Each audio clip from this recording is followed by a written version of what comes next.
Nous accueillons Laure Coudray-Laux, ici présente et qui est en train de lutter avec, voire contre la technique, voilà, qui est directrice de l'agence Erasmus+ France, qui va donc nous faire partager les éléments qu'elle a souhaité présenter ici, pour un petit quart d'heure, disons, ou un grand quart d'heure. Et puis, dans un deuxième temps, nous avons le plaisir d'accueillir Thierry Valentin, donc ici présent, qui lui est directeur général adjoint de Campus France et qui s'exprimera sur le même thème, sur le même sujet. Pendant un quart d'heure également, puis nous ouvrirons la parole à la fois à la salle pour des prises de parole en direct si vous le souhaitez, ou à travers l'application comme ce matin où nous recevons sur cette tablette vos questions. Je voulais remercier chaleureusement la CPU de nous avoir conviés à cette journée et le président Amara, qu'on a vu hier longuement avec ses équipes, et qui nous a proposé d'intervenir avec évidemment le bureau CPU que je connais bien de Bruxelles sur ce sujet de l'internationalisation. Alors en introduction, avant que ça n'arrive, j'avais 2 ou 3 remarques à faire par rapport à ce que vous nous avez laissé entendre ce matin, puisqu'on a pu être là. Je pense que c'était tout à fait intéressant d'avoir cette idée de la reposition de l'Europe dans les stratégies d'internationalisation qui a été bien décrite en introduction.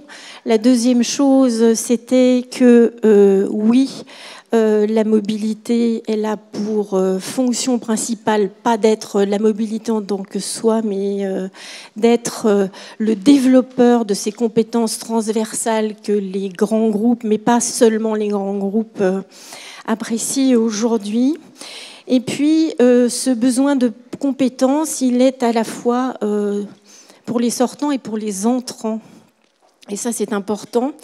Ce que je voulais dire, c'est peut-être que ce matin, le grand absent, ça a été le développement ou la coopération dans le domaine de l'éducation et de la formation. On en a peu parlé.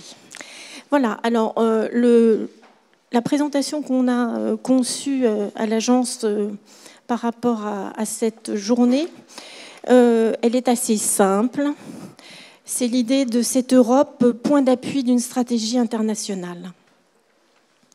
Alors là, je pense que les flèches, oui, sinon elles sont allées un peu vite. Donc, je voulais vous faire un petit panorama de ce que les établissements supérieurs, des établissements d'enseignement supérieur français partagent dans Erasmus+ aujourd'hui sur la période 14-18. C'est 574 millions d'euros qui ont été contractualisés. Et là-dessus, 52% sont captés par les universités. Ce sont environ 922 établissements bénéficiaires. Et puis, si on regarde la période, c'est autour de 5000 projets qui ont été financés. Donc, la dimension coopération, elle est très, très forte dans ce programme Erasmus+. Alors, Erasmus+, c'est un programme chapeau. On y reviendra après, avec, sur la période 2014-2020, 14,7 milliards d'euros, plus 168 sur la dimension internationale.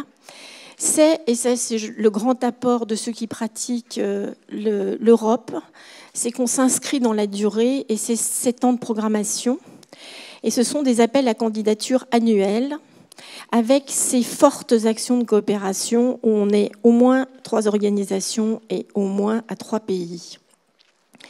Alors sur la période qui s'annonce, parce que vous avez bien positionné votre rentrée, elle est juste avec la rentrée aussi à Bruxelles, puisque les trilogues vont bientôt reprendre dès que la Commission a 6 commissaires.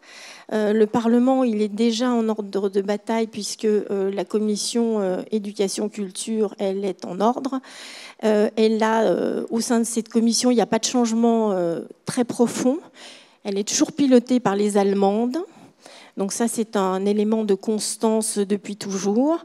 Et puis la deuxième chose, c'est que le rapporteur qui a participé à la première partie, il est encore là. Et donc ça veut dire que quelque part, on a de la stabilité et que ça va être vraiment important par rapport aux enjeux.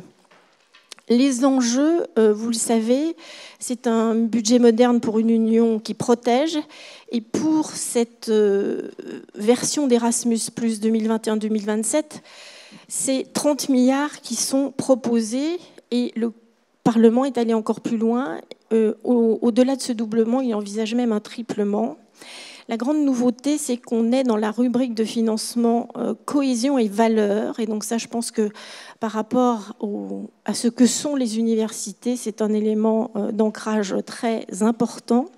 Et par rapport à la réflexion que vous avez sur les stratégies d'établissement, c'est aussi très important parce qu'on pourra envisager des complémentarités de financement, notamment avec des fonds de cohésion, donc le FSE ou le FEDER, en plus de tout ce qui pourra être fait sur H2020. Voilà, donc ça c'est un élément important. Il y a une priorité qui est la priorité de l'inclusion, faire de ce programme qu'il soit un programme qui attire des publics qui jusque-là n'y ont pas participé.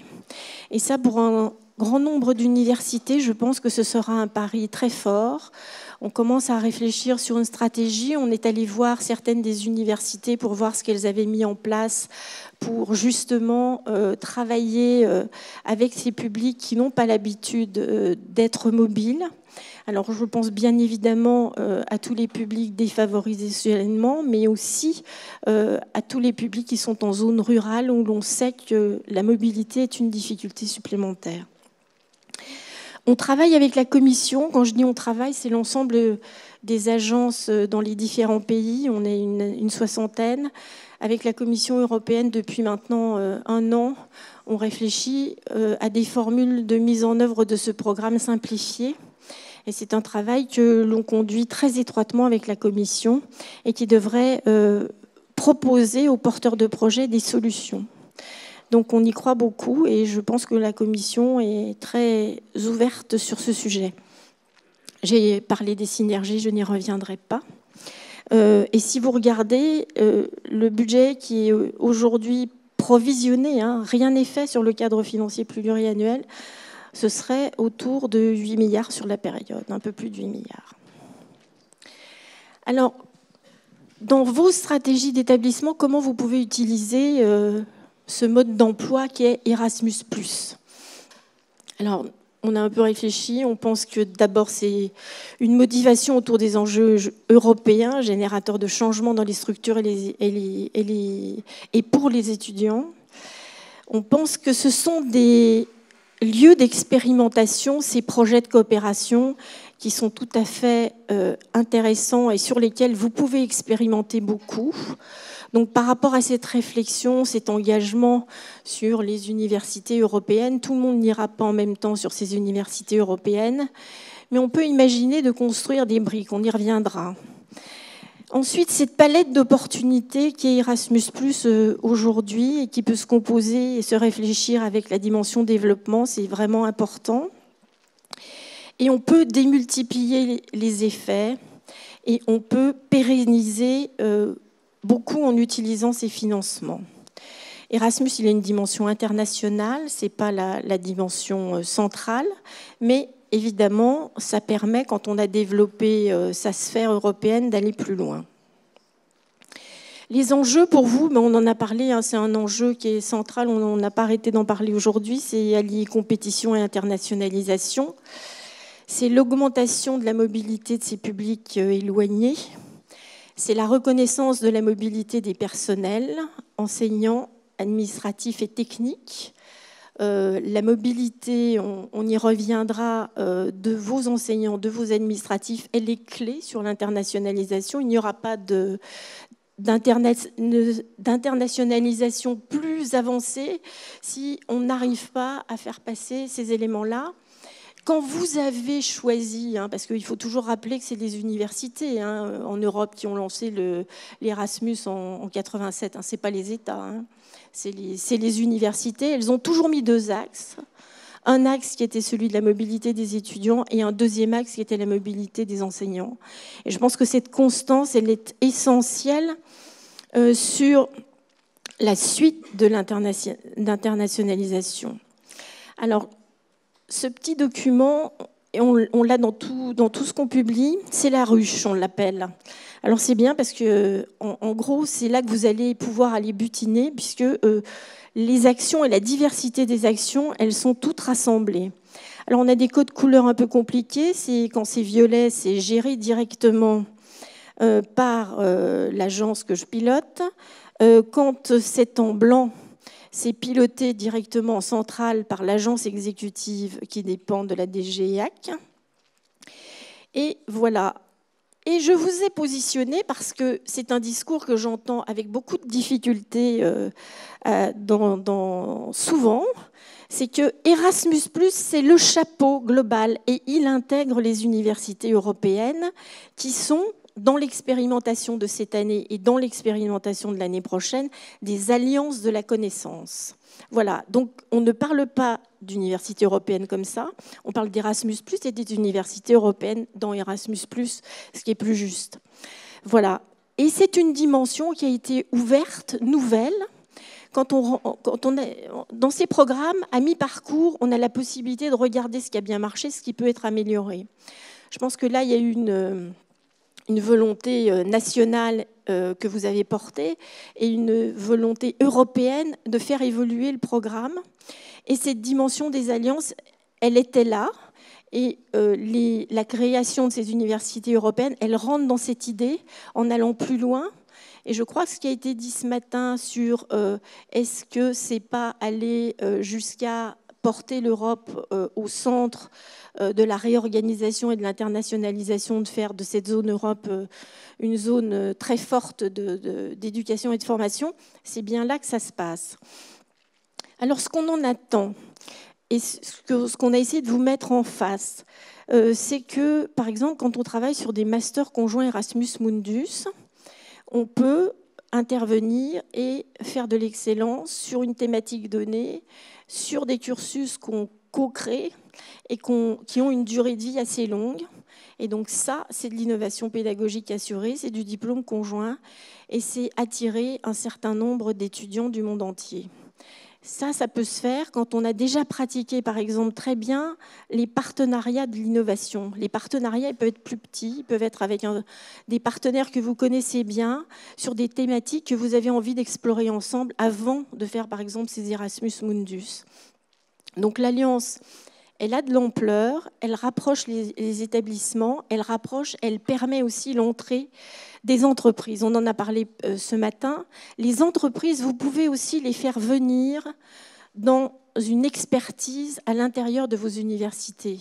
C'est très peu pratiqué par la France, hein, mais dans d'autres pays, ça se fait vraiment.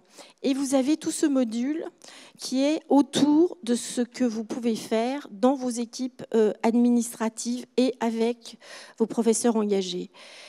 Comme je suis en face de président, je dirais que si on veut faire le saut qualitatif de ce doublement de la mobilité, enfin, c'est même plus, hein, c'est une demi-classe d'âge à l'horizon 24, donc c'est en gros, dans notre raisonnement à nous, c'est autour de 300 000 personnes qui seront en mobilité quand on en a 100 000 aujourd'hui. Voilà, donc c'est le triplement.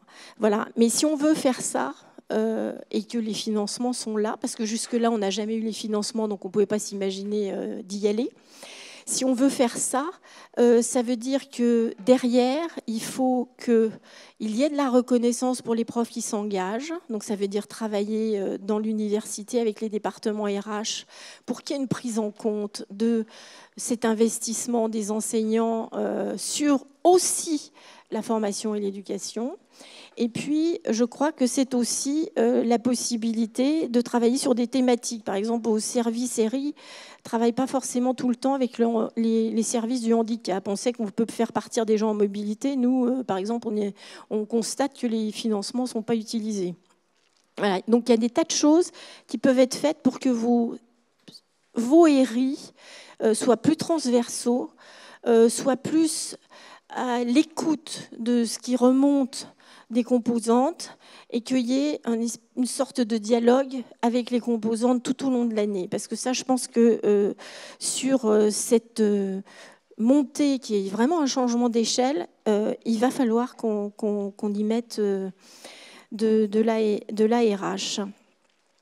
Sur la formation à la citoyenneté, bon, bah, évidemment, hein, vous préparez des citoyens, vous les préparez pour qu'ils aient évidemment les meilleures compétences et qu'ils s'insèrent dans le marché de l'emploi le mieux possible, mais vous en faites aussi des citoyens.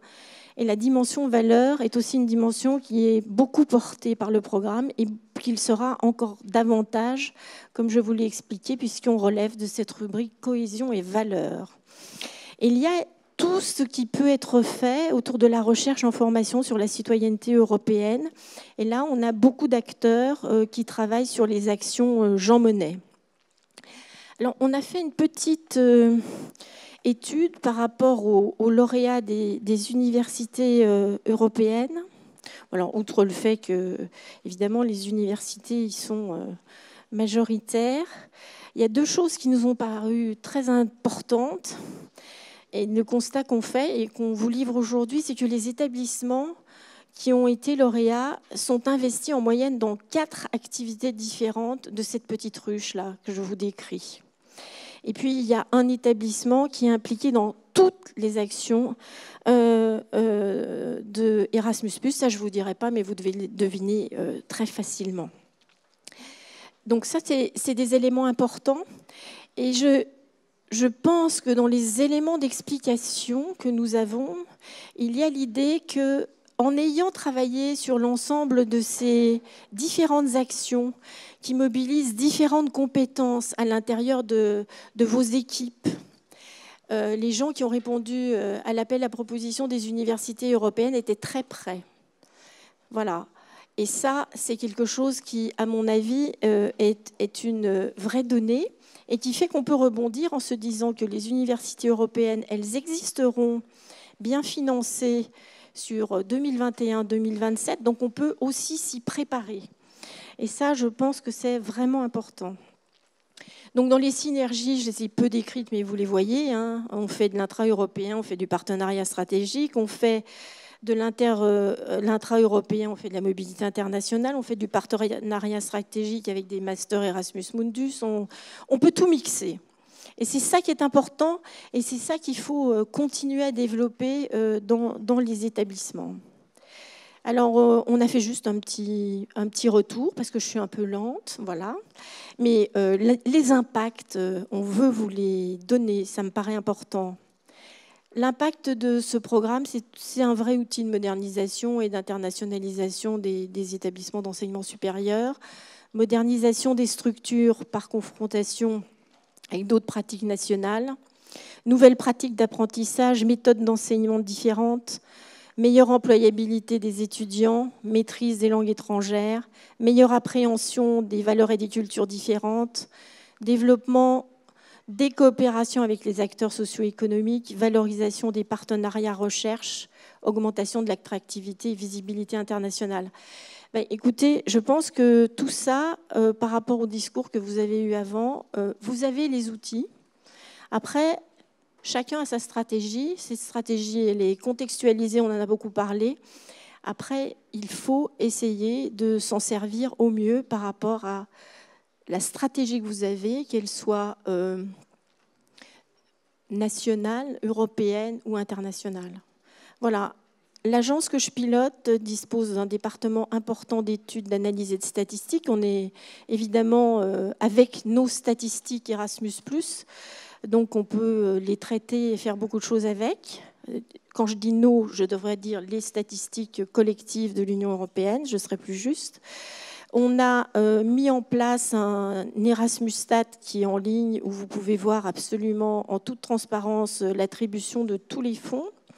On a des notes de l'Observatoire où l'on essaye de définir comment on réussit l'employabilité, quels sont les profils de ceux qui partent, quels sont les freins quand les gens ne partent pas. Et puis, on a un Journal of International Mobility où j'encourage tous les départements qui le veulent à nous rejoindre pour participer à ce journal. On peut y écrire et évidemment, ça s'adresse aussi à nos collègues d'Allemagne et d'Espagne, puisqu'on peut y proposer des articles sur la mobilité. On a des thématiques chaque année différentes et on est sur Cairn. Et on encourage à ce qu'il y ait des points de vue qui viennent d'un peu partout. Je vous remercie. Merci beaucoup. Bien, bonjour. Comme Laure Coudrello, je tiens d'abord à remercier la CPU d'avoir invité l'Agence Campus France, initialement la personne de sa directrice générale, pour intervenir lors de votre université d'été. Portant sur une thématique comme ça, c'est évidemment un plaisir et un honneur. Et puis, juste vous contextualiser mon intervention, qui va finalement plus porter sur des éléments de contexte mondiaux, de positionnement de la France sur des thématiques d'attractivité en termes d'enseignement supérieur. Je ne vais pas rentrer dans la question des stratégies ou des politiques, puisqu'elles sont soit d'un côté des stratégies ou des politiques gouvernementales d'État, et la session qui suit avec les deux ministères de tutelle de l'agence y sera sans doute consacré. Et d'autre part, il y a la stratégie des établissements qui sont les vôtres et sur lesquels je n'ai pas non plus à me prononcer en tant que tel. Donc c'est plutôt des éléments de contexte, de façon à pouvoir positionner la question, positionner la France, et par contre, du coup, aborder en termes de stratégie internationale celle de nos concurrents. Vous précisez en introduction tout simplement qu'avant d'être un étudiant en mobilité, un étudiant doit être un étudiant tout court, et que ce qui va être le ciment, enfin le ferment de la mobilité internationale et de sa croissance, ça va être tout simplement la croissance du nombre d'étudiants dans le monde. On a aujourd'hui 218 millions d'étudiants dans le monde, il y en aura 265 millions d'ici à 2030, et donc une croissance assez forte de 50%, qui a été déjà le cas entre 2006 et 2016. Et la croissance à venir sera en grande partie une croissance asiatique. Ça aussi, ce n'est pas du tout un mystère. Alors, une fois qu'on a dit que le nombre d'étudiants dans le monde va croître, ce qu'il faut bien toujours préciser, c'est que les étudiants en mobilité diplômante, on prend toujours comme critère la mobilité diplômante dans nos comparaisons, et en excluant une grande partie, par exemple, des mobilités de type Erasmus+, sauf les diplômantes, parce que c'est ce qui finalement est ce qui nous permet de nous comparer aux autres pays. Les étudiants en mobilité diplômante sont une minorité des étudiants dans le monde. On a 2,3% d'étudiants en mobilité dans le monde. Il s'agit donc d'une mobilité d'élite intellectuelle, d'élite sociale aussi. Et les prévisions de croissance de cette mobilité seront de plus de 10 millions d'étudiants en plus en 2030, donc une croissance de 4% de cette mobilité d'ici à 2030. Il y a des pays fortement attractifs, la France en faisant partie, j'y reviendrai, mais une des caractéristiques aussi de ce schéma de modification progressive du paysage de la mobilité étudiante, c'est que de nouveaux pays apparaissent, de nouvelles tendances de destination apparaissent, et aussi une tendance assez lourde qui est apparue maintenant, qui est celle de la régionalisation. Aujourd'hui, la majorité des mobilités dans le monde sont des mobilités de type régional ou intracontinental. Et en premier lieu, la mobilité européenne est à 87% une mobilité européenne, sous le fait évidemment de problèmes communautaires, mais aussi en mobilité diplômante. 87% de la mobilité diplômante européenne est une mobilité régionale. Et cette logique, elle est de plus en plus à l'œuvre aussi en Amérique latine, en Afrique, au Moyen-Orient, et on oublie souvent de dire qu'une grande partie de la mobilité des étudiants africains, par exemple, est aussi une mobilité régionale. Alors, sur les grands pays d'origine de la mobilité étudiante, on connaît les deux premiers pays par cœur, la Chine et l'Inde, en très forte croissance. Mais on oublie de dire que l'Allemagne et la France font partie de ce top 5 aussi. La France fait partie des pays qui ont plutôt une croissance très marquée en termes de mobilité sortante diplômante de ces étudiants. Et elle est talonnée par... alors, elle vient d'être dépassée par un acteur qui est le Nigeria, elle est talonnée par un autre acteur qui est le Kazakhstan, donc qui sont des pays sur lesquels on voit apparaître aussi des logiques démographiques très fortes. Mais en tout cas, la France, avec l'Allemagne et la Chine, fait partie des 3 seuls pays qui sont à la fois dans le top 10 de destination et dans le top 10 de provenance des étudiants étrangers. Donc une sorte d'équilibre entre les deux mobilités qui est assez notable. Évidemment, la Chine et l'Inde, on connaît les ressorts de cette mobilité. La Corée du Sud, on connaît aussi les ressorts de cette baisse, on connaît les problèmes démographiques et les problèmes sociaux qui sont derrière. Le Nigeria, j'ai parlé de la question démographique. Et puis l'Allemagne, évidemment, l'Allemagne, c'est une mobilité qui est très impulsée par le financement de la mobilité sortante. L'Allemagne finançant énormément non seulement son attractivité, mais aussi sa mobilité propre. Inversement, sur les pays d'accueil de la mobilité étudiante, on connaît aussi par cœur le top 5, avec une Australie qui est passée devant la France depuis quelque temps, et avec des chiffres en trompe-l'œil, parce que la baisse française et l'absence de données relatives à l'Allemagne s'expliquent parce qu'au moment de la dernière année prise en compte, 2016, par rapport à l'UNESCO, il y a eu un changement de comptage de ce que nous appelions un étudiant étranger. La France et l'Allemagne comptant les étudiants étrangers qui étaient déjà présents dans le pays, qui avaient par exemple étudié dans le système secondaire de leur pays, ou d'autres types de populations étrangères qui ensuite intégraient l'enseignement supérieur, alors que tout ceci a été ensuite rationalisé. Nous ne comptons plus, à partir de 2016, que les étudiants qui ont opéré une mobilité pour aller étudier dans le pays. Ce qui fait que la France a connu une certaine chute, et l'Australie une certaine hausse à ce moment-là. Mais depuis, je vous rassure, la France a repris sa progression, mais qui est une progression relative et moindre par rapport à la progression mondiale. Derrière ces principaux pays d'accueil, on a des grandes catégories de pays en termes de stratégie. On a évidemment les États-Unis et la Grande-Bretagne qui basent leur attractivité à la fois sur le prestige de leurs établissements, sur une communication très forte et qui fait de l'enseignement supérieur une composante entière, mais comme pour la France, de leur politique d'influence. Et puis des politiques redistributives, c'est-à-dire on sait qu'il y a à la fois une politique de coûts très élevée, mais aussi une politique de bourse, qu'elle soit des gouvernements, qu'elle soit de fondations, qu'elle soit des établissements eux-mêmes, qui permet aussi d'afficher une certaine attractivité. Et que ce soit la Grande-Bretagne ou les États-Unis, des mécanismes, des agences globales, Education USA par exemple, ou le British Council, qui sont aussi à la manœuvre sur des grandes campagnes de communication internationale pour valoriser cette attractivité-là. On commence à sentir le tassement de certaines mobilités. On commence à sentir des effets politiques liés à l'administration de Trump, liés au Brexit. Sur l'Angleterre, mais j'y reviendrai tout à l'heure plus certainement sur l'Australie, on voit aussi arriver le contre-coup du tassement de la mobilité chinoise, avec aussi un pendant plus politique qui a été médiatisé dernièrement en Australie. Mais donc on a des pays qui sont quand même très je dirais, centré sur une mobilité asiatique, donc qui du coup, pâtit fortement des changements et des soubresauts chinois. L'Allemagne, je passerai très rapidement dessus, parce que c'est finalement le pays qu'on connaît le mieux. On connaît sa politique d'investissement aussi dans son attractivité, dans sa politique de bourse. On connaît le DAD qui, en complément des établissements allemands, concourt à cette politique d'attractivité.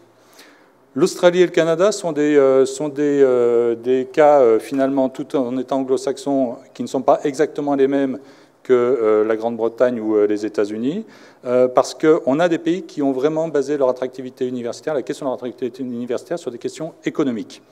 L'enseignement supérieur concourt explicitement à la balance commerciale de ces pays, et même au-delà de la question simplement économique, qui lie fortement la question de l'attractivité enseignement supérieur avec la question de la migration et du travail localement.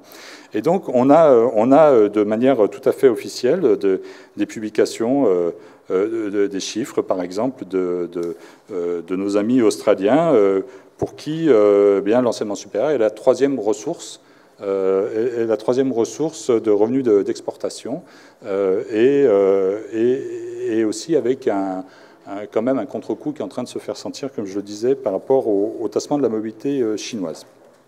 J'essaie d'aller vite parce que je sais que 15 minutes, la présentation est beaucoup trop longue en fait, et j'ai beaucoup plus à lire qu'à voir sur les slides. Alors, autre catégorie de pays, ce sont nos nouveaux concurrents. Alors, on pourrait dire qu'un étudiant qui n'irait pas en France pour aller en Turquie ou en Arabie Saoudite n'était pas forcément de toute façon désireux d'aller en France. C'est faux. On a des pays comme l'Arabie Saoudite ou la Turquie qui deviennent nos principaux compétiteurs dans un certain nombre de pays africains, francophones par exemple, notamment pour l'Arabie Saoudite, par exemple, pour citer un pays qui est quand même assez important pour la France au Mali. Et on a des pays qui ont d'abord commencé à investir dans des politiques de bourse d'attractivité très fortes, parfois à connotation confessionnelle, notamment en Arabie Saoudite, mais qui maintenant ont structuré, alors la Turquie c'est déjà plus ancien, mais du côté de l'Arabie Saoudite, qui a structuré maintenant un tissu d'établissements d'enseignement supérieur de qualité et qui fait appel à des compétences étrangères aussi pour ça, pour attirer des étudiants sur tout type de domaine d'études et plus uniquement sur des études islamiques. Et puis du côté turc, on a très clairement aussi une expansion à nouveau de l'enseignement supérieur turc à l'étranger, à la fois sur le pourtour traditionnel d'influence turque, évidemment en Asie centrale, et aussi en Syrie, les Syriens étant devenus la troisième population étudiante en Turquie, mais aussi en Afrique, et notamment avec la reprise en main des réseaux d'écoles gulenistes, et aujourd'hui une expansion turque en Afrique qu'il faut souligner. Et puis, dernier modèle, les modèles d'attractivité basés sur la présence de campus offshore et sur une politique dynamique d'accueil d'établissements étrangers. Deux cas sont à souligner parce que ce sont aussi des cas en expansion rapide en termes de nombre d'étudiants accueillis. La Malaisie et les Émirats arabes unis. La Malaisie se posant vraiment sur un créneau très spécifique qui est aussi quand même les étudiants des pays musulmans du monde, principalement du Nigeria et du Bangladesh. Les Émirats arabes unis qui a plutôt un recrutement beaucoup plus ouvert. Et puis d'autres pays qui se découvrent des vocations de hub, le Maroc, l'Égypte. Et puis évidemment, mais ça peut-être que ce sera aussi un des objets de la séquence suivante, aussi une politique française de délocalisation dans d'autres pays qui se veut aussi être un autre modèle de délocalisation que ces modèles de type purement commerciaux. Alors, les étudiants étrangers présents en France, vous avez ici un tableau où on sait depuis longtemps que le profil de la mobilité entrante étudiante en France ne correspond pas au profil mondial, qui en gros est 50% asiatique alors que nous sommes en gros à 50% africains, mais aussi, s'agissant des études disciplinaires, il faut le souligner, européens, avec des très fortes croissances d'étudiants d'Italie ou d'Espagne qui rejoignent la France, mais aussi avec un certain nombre d'étudiants allemands, et donc je reprécise encore une fois, qui viennent bien pour faire des diplômes en France et qui ne sont pas là dans le cadre de mobilité Erasmus.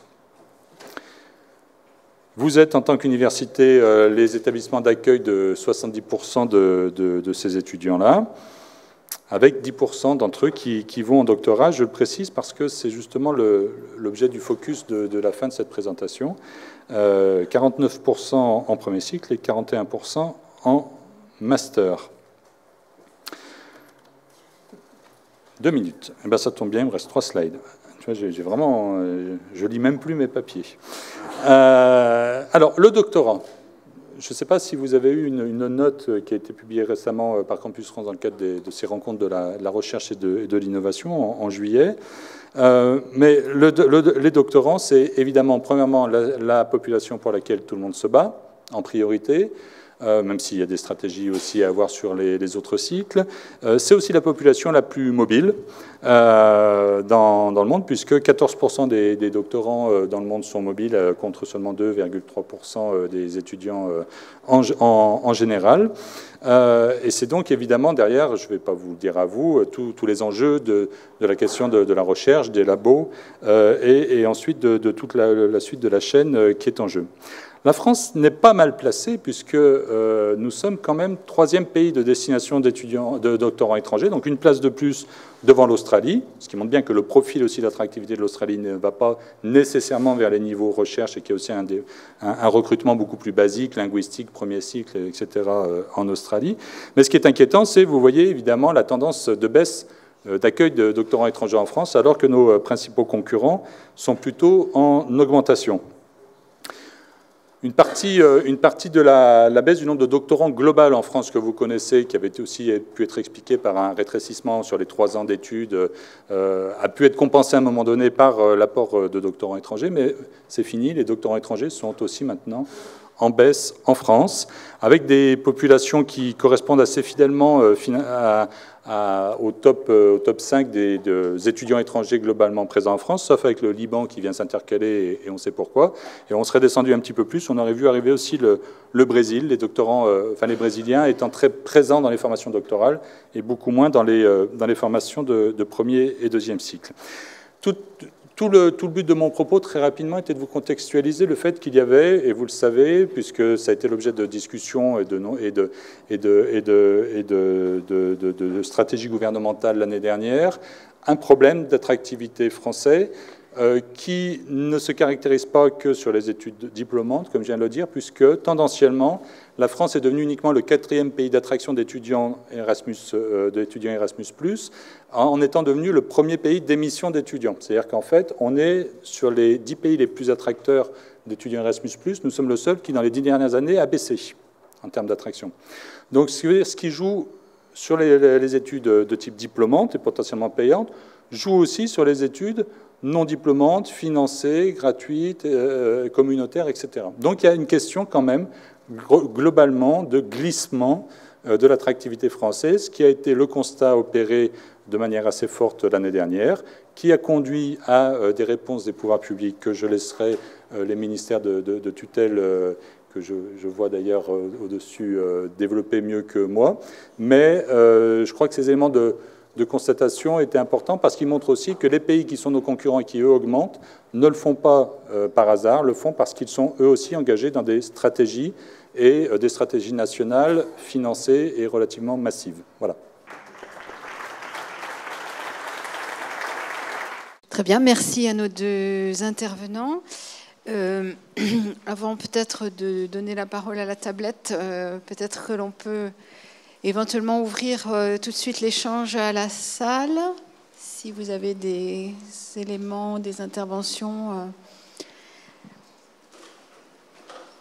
peut-être alors on va prendre le relais. Peut-être alors pour Laure Coudrello, on a une question voilà, qui est affichée, qu'elle a pu consulter auparavant. Donc, est-ce qu'une réaction à cette question, en quoi être bénéficiaire du programme Erasmus contribue à renforcer la stratégie des établissements européens à l'international? Alors, bon, il y a deux sujets. Hein. Quand vous êtes lauréat d'un Erasmus Mundus, vous avez travaillé avec des collègues européens à construire un curriculum particulier. Il est souvent très spécialisé. Dans un premier temps, vous avez un spectre qui peut être l'Europe. Ces Erasmus Mundus sont très souvent reconduits et ils sont élargis. On a des exemples tout à fait extraordinaires sur des thématiques données, où là, par exemple, on construit sa stratégie internationale dans un deuxième temps sur une expertise thématique, par exemple. Bon, ces expériences-là, on voit très bien qu'on peut imaginer, enfin, si on regarde la liste des lauréats des universités européennes, on voit qu'on a quelques lauréats qui se sont concentrés sur des thématiques. Donc là, je pense qu'on a la réponse. Hein. On peut construire sa stratégie européenne, la nourrir d'échanges très forts et puis aller chercher dans son champ d'expertise ailleurs et constituer un réseau, on va dire, de super expertise où les étudiants, en tout cas, nous, ce qu'on voit, c'est que les alumni Erasmus Mundus, c'est une collectivité de professionnels qui, tout au long de leur vie, vont s'entraider parce qu'ils ont été formés dans un cadre beaucoup plus ouvert. La même chose si on réfléchit à ces universités européennes, mais ça, la Commission vous dira, le ministère qui est là vous dira aussi.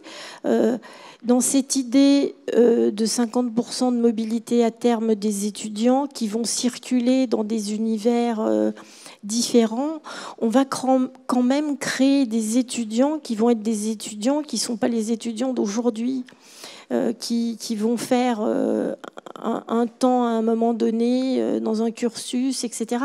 C'est des gens qui risquent d'avoir une triple culture. Hein, derrière, il y a l'idée qu'on développe ces langues, qu'on en parle d'eux en plus de la sienne. Moi, je crois beaucoup à ça. Hein. L'intervention de Total, quand Total vous dit qu'ils recherchent des gens pointus, un des critères qu'ils ont, c'est parler 5 langues étrangères couramment. Voilà, donc ça veut dire que derrière, on a fait de la mobilité, quoi. Hein. On n'a pas appris l'anglais en restant à Paris, hein, ou ailleurs. Voilà, donc ça, je pense que c'est vraiment un élément moteur. Mais vous qui montez des projets, vous devez avoir des réponses encore plus qualifiées que ce que je peux vous dire là. D'autres questions? J'avais une question. Oui, alors.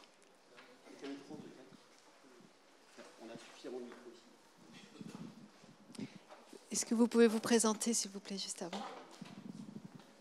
Oui, bonjour. Laurent Chambaud, le directeur de l'École des hautes études en santé publique. C'est juste pour faire un témoignage un peu dans ce sens-là, puisque nous avons un programme Erasmus+, qui vient d'être renouvelé, alors sur un champ particulier qui est celui de la santé publique. Et juste pour abonder, parce que à la fois c'est un programme qu'on a maintenant depuis 10 ans, donc ça nous donne des partenaires solides avec lesquels on peut faire un certain nombre de choses. Ça nous permet d'avoir, alors c'est un projet que nous coordonnons, ça veut dire aussi que c'est un projet qui nous permet de développer, y compris en termes d'innovation pédagogique. C'est un souffle d'air frais pour les enseignants qui sont là-dedans et pour les enseignants de ces différentes universités qui viennent régulièrement à l'école. Et puis, dernier point, et je pense peut-être le plus important, c'est qu'à partir de ce programme Erasmus+, on a une visibilité très forte, y compris en dehors de l'Europe. De nombreuses universités, dont l'Université Columbia ou d'autres, veulent être associées à un tel programme, notamment au vu des éléments géopolitiques qui ont été présentés ce matin. Une réaction, voilà. Moi, j'aurais voulu peut-être interpeller Thierry Valentin, qui prudemment, mais je crois comme sa collègue Laure Coudrello, laisse la parole aux tutelles après. Mais malgré tout, vous êtes des opérateurs qui vont au-delà d'une déclinaison d'une politique. Vous êtes aussi des experts et vous nourrissez la réflexion au niveau des tutelles et vous pouvez aussi nourrir la réflexion du côté des établissements. Donc je pense que cette position charnière qui est la vôtre, vous en avez une grande expérience également. Donc je trouve que c'était intéressant que vous puissiez nous expliquer comment vous portez finalement ce rôle-là, c'est-à-dire comment se fait la rétroalimentation de certaine manière, peut-être d'une façon générale, et si vous le souhaitez sur certains points peut-être plus particuliers qui vous paraîtraient assez saillants. Rétroalimentation. Non, Campus France, en tant qu'opérateur, l'identité fondamentale de Campus France, c'est d'être un ensemblier. C'est d'arriver à faire en sorte que entre un ensemble d'acteurs qui sont d'une part les établissements, qui sont membres du Forum Campus France, qui sont les tutelles de l'agence, qui sont le réseau des postes diplomatiques et au sein des postes diplomatiques des espaces Campus France, qui sont ses partenaires en tant qu'agence entre guillemets sœurs, notamment les agences européennes, certaines que j'ai citées, mais d'autres aussi agences dans le monde, qui sont les entreprises, bref, qu'à un moment donné, autour de la question de l'attractivité en enseignement supérieur de la France, il y a des gens qui se parlent, il y a des choses qui se cristallisent et des choses qui se fassent. Voilà.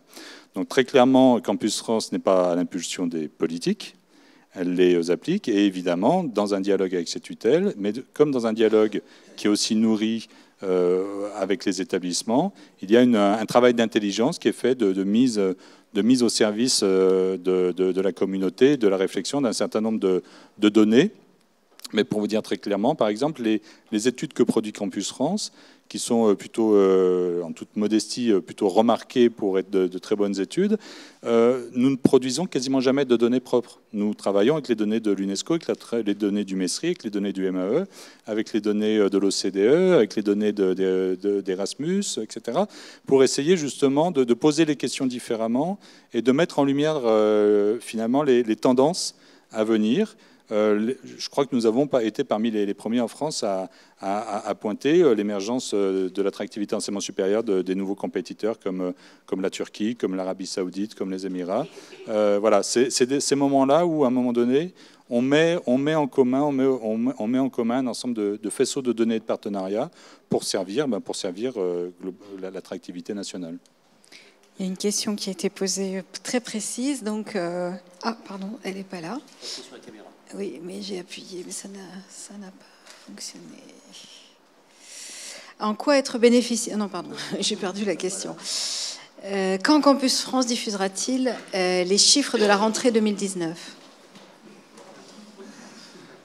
C'est très simple, ce n'est pas à Campus France de les diffuser. Ils ne sont d'ailleurs, à mon avis, dire. pas du tout consolidés, la rentrée n'étant pas de fait achevée.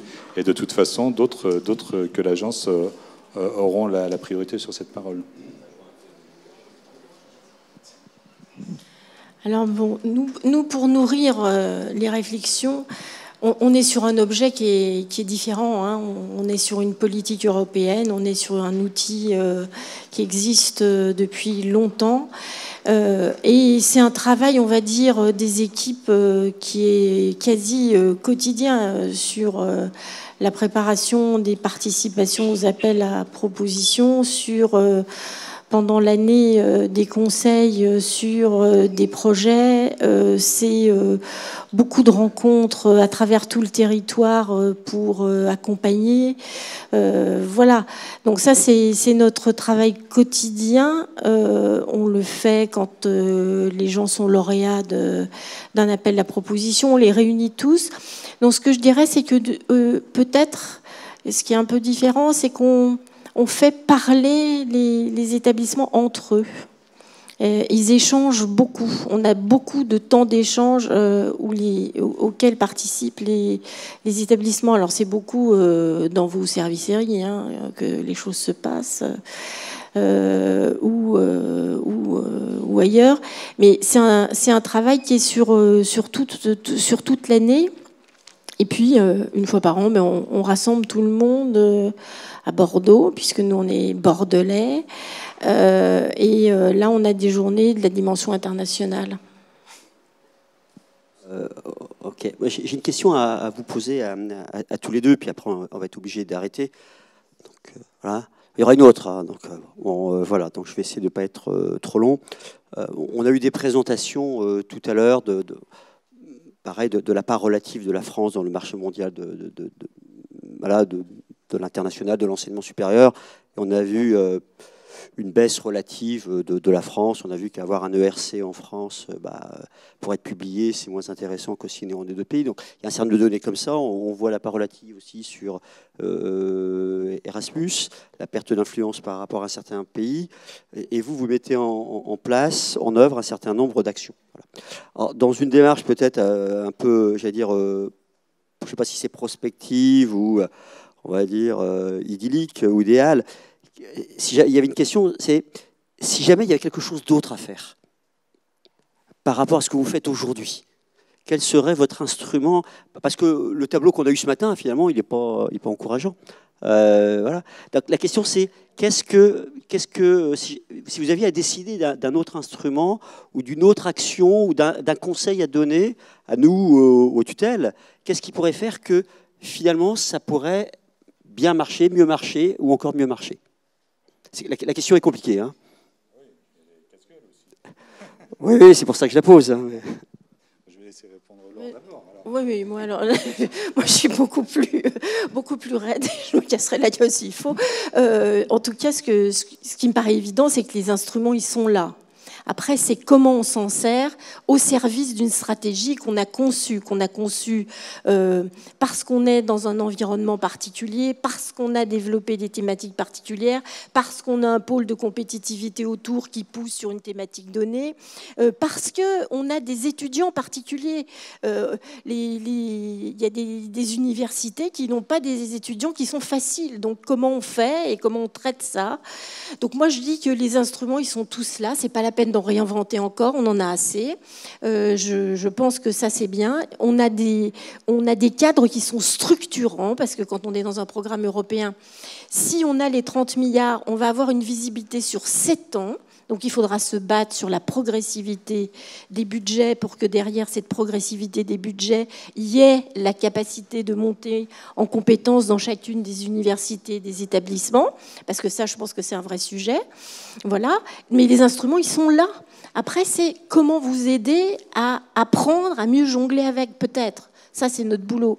Mais ça, c'est quelque chose qu'on fait, qu'on peut encore continuer à faire. Voilà, mais ne réinventons pas encore. Enfin, on a un espace européen où il y a des financements de long cours. On a une recherche avec, pareil, des financements de long cours. On a des opportunités nationales extrêmement nombreuses, extrêmement souvent. C'est plutôt dans tout ça, qu'est-ce que je choisis par rapport aux ressources humaines dont je dispose, parce que je ne peux pas aller partout, et puis par rapport à cette stratégie d'établissement que je veux conduire et sur laquelle je rendrai des comptes. Merci beaucoup. Thierry, je ne sais pas si tu veux intervenir. Oui, non, mais très rapidement. Moi, l'attractivité, c'est une question de récit aussi. C'est une question de désir. Les étudiants qui vont bouger pour aller dans un autre pays pour étudier, c'est un projet d'études. Il y a de la rationalité, il y a de la comparaison d'un établissement à l'autre, d'un pays à l'autre, mais il y a aussi un projet de vie derrière. Il y a un projet de vie après ces études. Il y a du désir. Donc, je crois que les établissements, comme les pays qui réussissent, sont ceux qui arrivent à avoir un récit qui explique ce que c'est que de venir non seulement étudier, mais aussi vivre, et quel est le deal, quel est le contrat qui se passe tout d'un coup entre l'étudiant et l'établissement, l'étudiant et l'établissement, l'étudiant et le pays, ce que ça signifiera fondamentalement pour lui. Je crois qu'il y a des pays qui réussissent bien, des établissements qui réussissent bien. Je crois que, en tout cas pour le récit national, c'est en train d'être construit en France depuis quelques mois, et il y a cette prise de conscience-là. Je pense qu'un établissement doit aussi se poser cette question-là sur quel est le récit qu'il veut donner lui pour être attractif, et pas simplement quel est le catalogue de cours et de médailles Fields, etc., qu'il doit afficher. Alors, on joue un petit peu contre le temps, mais très très rapidement, on a 2 questions, puis il y en a une dans la salle. Y a-t-il des simulations sur l'évolution de l'attractivité dans les années à venir? Peut-être oui, non. Est-ce que ça existe? Sur l'attractivité de la France? Oui. Non, on a des simulations sur la progression du nombre d'étudiants en mobilité, comme je l'ai montré. Mais l'attractivité de la France, on n'a pas de simulation, mais on a un impératif politique qui est d'arriver à 500 000 étudiants en France dans un horizon relativement proche. Une question qui va sans doute servir de transition avec la suite, avant de laisser la parole pour la toute dernière question à la salle. Je vous la montre, elle était incontournable, je crois. Donc, question à Campus France et ou la tutelle, d'où l'idée peut-être de laisser répondre les intervenants suivants. En quoi le projet Bienvenue en France avec les frais de scolarité différenciés, je vous passe la parenthèse, est-il la bonne réponse au déficit d'attractivité de la France vis-à-vis des étudiants internationaux, quand on sait que l'Allemagne, qui a abandonné la politique de frais de scolarité différenciés, a vu son attractivité augmenter? On laisse la réponse aux tutelles? Très bien. C'est une excellente idée. Et puis une dernière question, non? Oui, juste, il me semble qu'il manque quand même un élément, c'est quels sont les critères de choix des étudiants? Qu'est-ce qui déclenche le fait d'aller vers tel et tel pays? Quelle est la part du rayonnement culturel, du rayonnement économique, de la vision qu'ils ont de la qualité pédagogique? Quelle est la part d'éléments tels que l'attractivité, la vie des campus, le logement, etc. Et en plus, ce point-là, moi, je trouve qu'il est extrêmement important parce qu'il peut fonder à la fois des problèmes qui sont des problèmes de stratégie nationale, mais aussi de stratégie d'établissement. Qu'est-ce qu'on a comme données là-dessus qui permettent d'éclairer les processus de choix, et y compris segmentés par type d'origine d'étudiants, enfin, etc. Est-ce qu'on a des travaux là-dessus? Alors, du coup, quand je disais que Campus France ne produit pas de données propres, mais en fait, si, sur certains axes, et notamment sur cet axe-là, on a produit le troisième grand sondage sur l'image de l'attractivité de la France pour les étudiants étrangers, en sondant 25 000 étudiants étrangers l'année dernière. C'est la 3e édition, donc en pouvant voir aussi des tendances d'évolution, et en sondant à la fois en 3 cohortes, les étudiants qui veulent aller étudier en France, ceux qui y étudient actuellement, et ceux qui y ont étudié. Donc on sait exactement pourquoi ils ont voulu aller étudier en France. Finalement, c'est l'excellence de l'enseignement, l'employabilité des diplômes qui arrive en tête, la qualité des établissements, mais aussi la question des valeurs, la question de l'image de la France en tant que pays. Finalement, notre meilleur argument, c'est la France en tant que telle, ces établissements aussi, mais la France en tant que telle. Et après, on sait que les déceptions, ça a été des questions de procédures administratives, de difficultés à venir, mais la plus grosse déception, c'était la perte du lien après les études. Donc là, c'était plutôt ceux qui étaient repartis de France. C'est le fait que, voilà, on ne propose pas la suite de l'histoire aux étudiants qu'on vient faire étudier en France. Voilà. Mais en gros, on a ces données-là, elles sont publiées sur le site de Campus France, c'est tout à fait consultable. On va remercier nos invités. Merci beaucoup Thierry, merci beaucoup Laure.